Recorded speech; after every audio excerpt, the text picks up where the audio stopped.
we had told you guys about a North Carolina pastor who had this crazy idea about putting gay people in with an electrified fence around it, etc. You remember this? Let's watch. The Bible's against it. God's against it. I'm against it. And if you've got any sense, you're against it. That's right. Against it. I figured a way to get rid of all the lesbians and queers, but I couldn't get it past the Congress.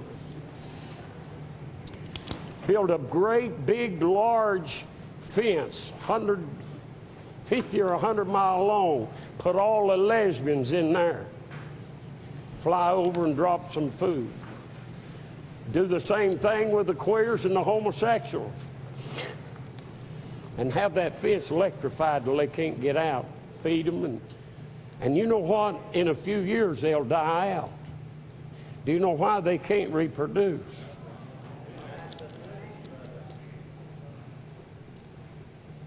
If a man ever has a young'un, praise God, he'll be the first one. I always love that for two reasons. One, that again it is like the greatest thing ever. Can you play the beginning again? He's saying he again it, and then I'm again it. Against it. Against it. God's against it. I'm against it. And if you've got any sense, you're against it. I love that. Okay. And then it's good. I never right. That part, yeah. And then the second reason I love it is because he thinks he's such a genius. Like, get it? They won't be able to reproduce, and hence they'll die out. Like he thinks he's the first one that's ever thought of that. Also, right? I got news for you. They won't reproduce even if they're not in the fence. Yeah. Right. Oh, now all of a sudden I'm against it. Okay, now here's the follow-up. Let's watch.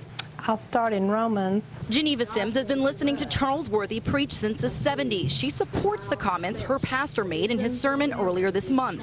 So he had every right to say what he said about putting them in a pen and feeding them, and the Bible says they're worthy of death. So he only preaches the word. Stacy Pritchard agrees. Sometimes you got to be scared straight.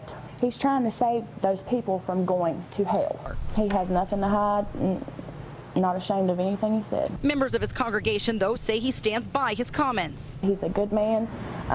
It's a good church, and he speaks nothing but the truth. He doesn't tiptoe around it. And stand behind him. God made Adam and Eve, not Adam and Steve.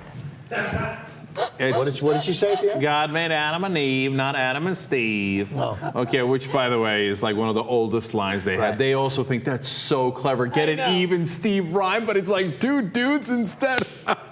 You know that joke? I'm against it. Yeah, me too. Okay. It's like when people say young turds, and they think that's... It's like, oh, we got you. We're like young jerks. I still think young jerks is funny. So, listen. This goes to the central point that you've been making, but it's the counter of that, Ben. Like, your thing is, don't worry about religious people too much. They don't actually believe the text, right? Like, if you believe the text, then you're a little scary, right? But they don't really believe it, so everybody's the same, etc. But you know what? Some people believe it. But this is kind of anecdotal. My point has always been that some people believe it. It's just not that those numbers that you keep asking people, like, are they a born-again Christian? They'll be like, yeah, I'm supposed to say yeah. That's, so it's overstated. But yeah, I mean, and that's partly why we can always find that. I worked in Charleston, South Carolina for 5 years, and you'd venture 10 miles outside the city. Easiest thing in the world to find. Also, I'm curious to see how that kind of separates when it comes to demographics, right? So those were older people. And I feel like... No, the second one wasn't that old. It was probably 35. Yeah. But I would say people, usually younger people, are less religious. So they might go to these sermons or whatever, but they're less likely to believe it and more likely to be skeptical of it. At least that's my take on it. But, my sense of it is, look, yes, are we making progress? Unquestionably, right? And you see even the polls moving significantly over the last couple of years. But remember, we haven't won the whole country over. And if you're a gay American, think about how frightening that is. That there is probably 40% of the country who's totally against you having rights.